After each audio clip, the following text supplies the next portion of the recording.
Hello everyone, welcome to the session. आज हम discuss करने जा रहे हैं ग्रेड 7th की science, lesson number 11, transportation in animals and plants. ये है पार्ट 2। हमने पार्ट 1 में डिस्कस किया था कि किस तरीके से जो सर्कुलेटरी सिस्टम है एनिमल्स में या आप कह सकते हैं ह्यूमन बींग्स में काम करता है। हार्ट के बारे में पढ़ा था, ब्लड वेसल्स के बारे में पढ़ा था और ब्लड के बारे में भी पढ़ा था। आज की क्लास में हम पढ़ने जा रहे हैं एक्सक्रीशन इन एनिमल्स, यानी जानवर जो भी खाना खाते हैं उसको अपनी बॉडी से बाहर कैसे निकालते हैं। देखिए, हमने पहले भी पढ़ा था कि हमारी बॉडी में कार्बन डाइऑक्साइड की मात्रा ज्यादा होती है जिसे हम रेस्पिरेशन के जरिए बाहर निकाल देते हैं। लेकिन जो बाकी काम होते हैं सेल्स के, जब वो खाना ब्रेक डाउन करते हैं उस टाइम पे हमारे नाइट्रोजनस वेस्ट भी बनते हैं। तो ये जो नाइट्रोजनस वेस्ट होते हैं, ये टर्म इम्पोर्टेंट है, ये बहुत ज्यादा हानिकारक होते हैं, पॉइजन जहर का काम करते हैं। इसीलिए इनका हमारी बॉडी से निकलना जरूरी होता है टाइम टू टाइम, क्योंकि ये नाइट्रोजनस वेस्ट होते हैं। तो कुछ ऑर्गन्स जो हैं वो काम पे लग जाते हैं इसको बाहर निकालने के लिए, इसीलिए उस पूरे सिस्टम को हम बोलते हैं एक्सक्रीटरी सिस्टम। एक्स कर देना, बाहर कर देना। और जो प्रोसेस है जो बाहर निकालने के लिए बॉडी में लगता है चीजों को, उसको हम एक्सक्रीशन बोलते हैं। आप डायग्राम में देख सकते हैं, आपको किडनीज दिखाई देंगी। ये एक्सक्रीटरी सिस्टम का पार्ट है। 2 किडनीज होती है और उनके अंदर से एक पेयर यानी कि 2 यूरेटर्स दिखाई देंगे जो जाकर मिल रहे हैं यूरिनरी ब्लैडर के अंदर, और उसके नीचे आपको दिखाई देगा यूरेथ्रा, जिसके द्वारा जो बॉडी से वेस्ट है वो बाहर को निकाला जाता है। किडनीज की शेप आपको राजमा जैसी दिखाई देगी, है कि नहीं। हमारे बैकबोन में दोनों साइड्स पे लोकेटेड होती हैं हमारी किडनीज। ये हमारे ब्लड को फिल्टर करती हैं और ये फिल्टर करती हैं ब्लड कैपिलरीज के जरिए जो इनमें मौजूद होती हैं। जो ब्लड है, मैंने आपको बताया अलग अलग चीजों का बना होता है। प्लाज्मा सबसे ज्यादा होता है, आरबीसीज, डब्ल्यूबीसीज और प्लेटलेट्स होते हैं। तो जो ब्लड को फिल्टर करने का काम है वो ब्लड कैपिलरीज करती हैं जो किडनीज में मौजूद होती हैं। ब्लड के अंदर अच्छी चीजें भी होती हैं और बुरी चीजें भी होती हैं। जो काम की चीजें होती हैं उनको एब्जॉर्ब कर लिया जाता है वापस, और जो अनवांटेड चीजें होती हैं उनको पानी में डिसॉल्व करके बाहर निकाला जाता है यूरिन की फॉर्म में। तो ये जो यूरिन हम बाहर निकालते हैं किडनी से, पहले यूरेटर्स तक जाता है, फिर यूरिनरी ब्लैडर में इकट्ठा हो जाता है और वहां से बाहर निकाल दिया जाता है यूरिथ्रा के जरिए। जब बहुत ज्यादा गर्म मौसम होता है या आप देखते हैं कि जब आप बहुत ज्यादा एक्सरसाइज करते हैं तो आपके पसीने छूट जाते हैं। तो वो जो स्वेटिंग होती है, पसीना छूटना होता है, उसमें हमारी बॉडी के अंदर जो फ्लूइड्स होते हैं वो बाहर निकलते हैं, फ्लूइड्स बनते हैं और वो बाहर निकलते हैं किनके द्वारा? स्वेट ग्लैंड्स के द्वारा, जो हमारी स्किन में ही प्रेजेंट होती है। कहीं कहीं पे पसीना आ रहा होता है, तो ये जो पसीना निकलता है इसमें पानी होता है और कुछ मिनरल सॉल्ट्स होते हैं। कई बार आपने देखा होगा गर्मी में जब आप व्हाइट क्लोथ्स पहन के जाते हैं, चिट्टे कपड़े पहन के जाते हैं, तो उसके ऊपर व्हाइट व्हाइट पैचेस आपको दिखाई देते हैं, या ज्यादा रंगदार कपड़े हो तो भी व्हाइट व्हाइट पैचेस दिखाई देते हैं। अब वो क्या होता है, जब हमारा पसीना जो है वो सूख जाता है, उसके अंदर कुछ सॉल्ट होते हैं। पानी तो इवेपोरेट हो जाता है, तो वो जो सॉल्ट रह जाता है पीछे, वो एक पैच बना देता है। जो स्वेटिंग होती है वो एक्चुअली हमारे बॉडी के तापमान को ठीक करती है। तो आप इसे ऐसे समझिए कि जब इवेपोरेशन होती है, ठीक है, किसी चीज की, तो आसपास का जो टेम्परेचर है, तापमान है, वो कम हो जाता है, वो ठीक हो जाता है। बेहतर एग्जाम्पल देती हूँ मैं आपको। पसीना आए तो पक्खा चला दिया जाता है, इवेपोरेशन हो तो आपको ठंडा महसूस हो, एक सबूत। दूसरा सबूत आप ये कह सकते हैं कि जब किसी को बहुत ज्यादा बुखार होता है तो पट्टियां रखी जाती हैं, ठीक है, और साथ में ये किया जाता है एक्सपेक्ट कि इवेपोरेशन के जरिए जो उनका बुखार है या जो तापमान है वो ठीक हो जाएगा, क्योंकि गर्मी एब्जॉर्ब हो जाती है। इतनी बात क्लियर हो गई। अब आप सोच रहे होंगे कि किडनीज के बारे में सुनते सुनते डायलिसिस की याद आ गई। तो जनरली क्या होता है, एक इंसान के अंदर 2 किडनीज होती हैं जो ब्लड को फिल्टर करती हैं, जो हानिकारक चीजें होती हैं उन्हें बाहर निकाल देती हैं। कई बार किसी कारण अगर एक किडनी काम नहीं कर पाती तो दूसरी किडनी एक किडनी के साथ काम चला लिया जाता है, जिससे वेस्ट अलग कर दिया जाए और काम की चीज अलग निकाल ली जाए। लेकिन कई बार दोनों किडनियां काम करना बंद कर देती हैं, तो फिर एक आर्टिफिशियल सिस्टम लगाया जाता है बाहर, जिससे आपका जो ब्लड है वो इस सिस्टम से होता हुआ वापस आपकी बॉडी में डाला जाता है प्यूरिफाई करके। तो वो जो मशीन जो हमारे ब्लड को प्यूरिफाई करती है ताकि उसमें टॉक्सिक चीजें, वेस्ट चीजें ना रहें, उसको हम डायलिसिस बोलते हैं। क्लियर? अब हम बात करते हैं ट्रांसपोर्टेशन की प्लांट्स के अंदर। जो प्लांट्स हैं वो अपना खाना बनाते हैं क्लोरोफिल की मदद से, और कार्बन डाइऑक्साइड और पानी जो हवा में मौजूद होता है, एटमॉस्फेयर में मौजूद होता है, उसका इस्तेमाल करते हैं, और सनलाइट का इस्तेमाल करते हैं। ये हम लोगों ने पढ़ा था।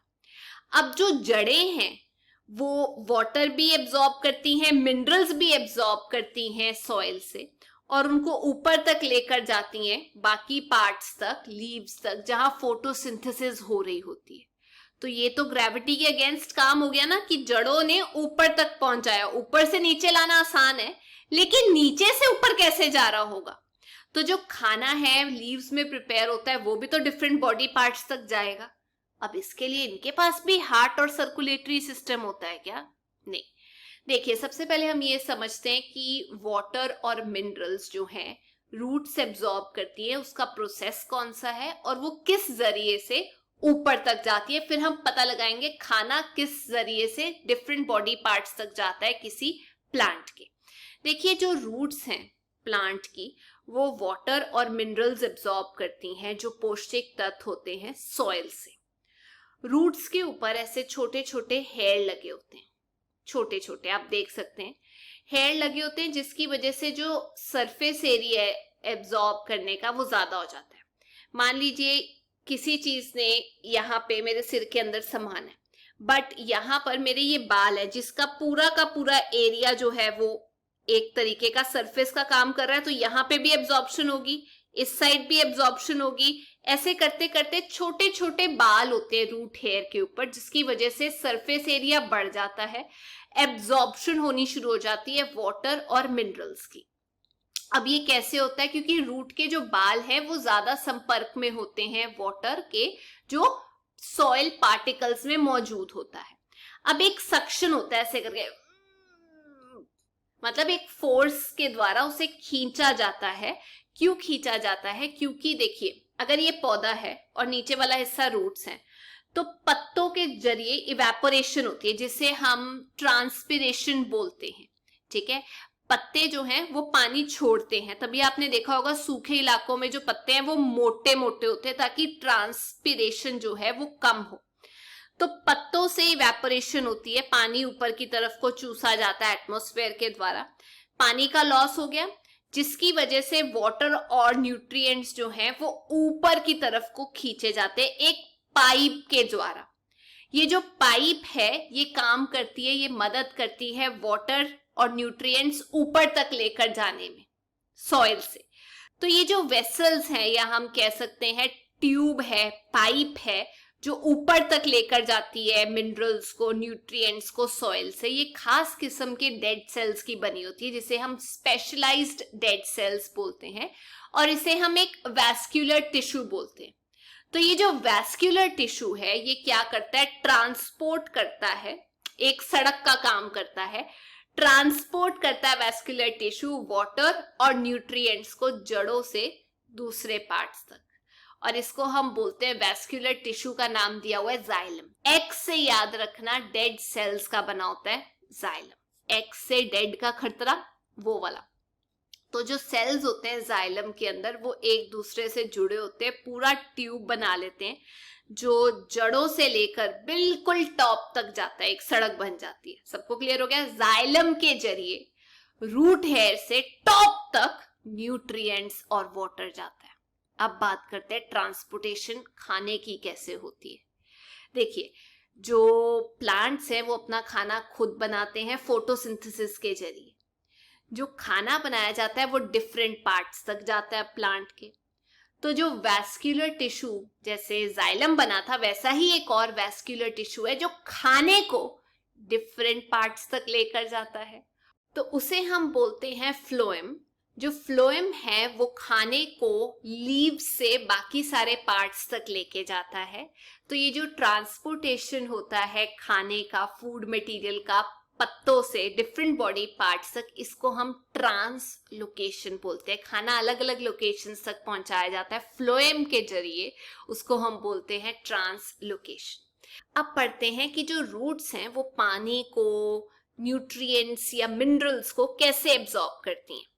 एक प्रोसेस होता है ऑस्मोसिस। अब ये समझाने से पहले मैं आपको एक डायग्राम दिखाना चाहती हूँ। एक बकेट के अंदर आपको दिखाई दे रहा होगा दो हिस्से हैं, बीच में सेमी परमिएबल मेम्ब्रेन है। एक साइड लिक्विड कम है बट उसमें कुछ कम पार्टिकल्स भी हैं, दूसरी साइड लिक्विड ज्यादा है और उसमें ज्यादा पार्टिकल्स है। आप इसे ऐसे समझिए, ये रूट हेयर है, इसके अंदर नमक ज्यादा होगा, पानी कम होगा, क्योंकि ये सॉल्ट ज्यादा एब्जॉर्ब कर लेता है। आसपास पानी ज्यादा होगा और नमक क्या होगा, कम होगा। अब दोनों को बैलेंस करना है, मतलब बराबर मात्रा में होना चाहिए। ये कहेगा अरे इसमें क्या है, नमक जो है कम है मेरे पास सॉइल में, और रूट हेयर के अंदर नमक ज्यादा है, पानी कम है। अब ये दोनों आपस में सेटल डाउन होंगे, बराबर होने की कोशिश करेंगे। तो वो जो ट्रांसपोर्ट होता है शॉर्ट डिस्टेंस में, जिसके द्वारा रूट हेयर जो है पानी उठा लेते हैं सॉइल से, उसे हम ऑस्मोसिस बोलते हैं। क्योंकि बाहर सॉइल में पानी ज्यादा है, अंदर पानी कम है, लेकिन सॉल्ट की मात्रा याद रखना, अंदर ज्यादा है बाहर कम है। तो सॉल्ट की मात्रा को बराबर करने के लिए पानी के अंदर वो बाहर का पानी अंदर की तरफ को धक्का मारता है अपने आप को एक सेमी परमिएबल मेम्ब्रेन के जरिए, उसे हम ऑस्मोसिस बोलते हैं। यानी सॉल्वेंट जो सॉल्ट है वो लोअर कॉन्सेंट्रेशन से हायर कॉन्सेंट्रेशन की तरफ को जाता है। तो आपकी बुक में सॉल्वेंट लिखा हुआ है, वो याद रखना। वो जो नमक है पानी के अंदर, वो बाहर कम कॉन्सेंट्रेशन में है, उसकी परसेंटेज कम है, अंदर उसकी परसेंटेज ज्यादा है, तो वो लोअर से हायर की तरफ को जाता है, उसे हम ऑस्मोसिस बोलते हैं, ताकि दोनों साइड जो परसेंटेज है वो बराबर हो। अब आपको एक और एग्जाम्पल लेके बताती हूँ। मान लीजिए आपने एक आलू लिया, उसको बीच में से ऐसे करके काट लीजिए। बड़े साइज का आलू लेकर पहले तो उसका ऊपर का छिलका उतार लीजिए, एक हिस्सा फ्लैट कर लीजिए और उसके अंदर ऐसे करके पिक में आप देख सकते हैं बीच वाला हिस्सा काट लीजिए।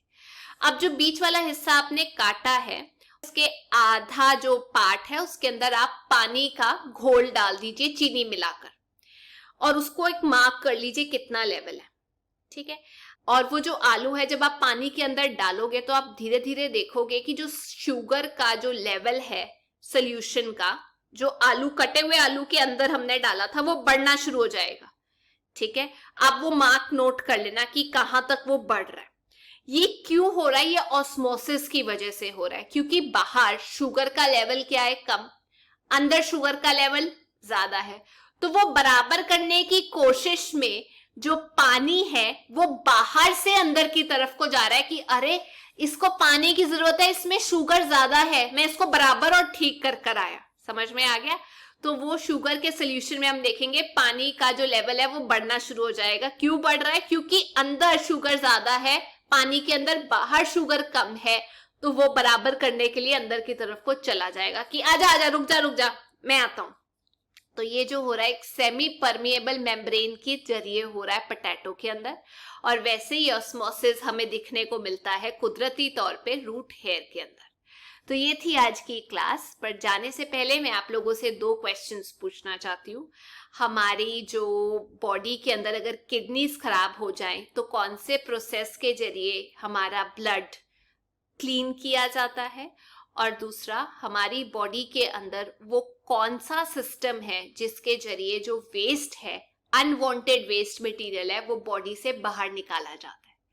तो ये थी आज की क्लास। अगर आपको वीडियो अच्छा लगा तो please make sure you like, share and subscribe. हम दोबारा मिलेंगे। Till then take care, bye bye.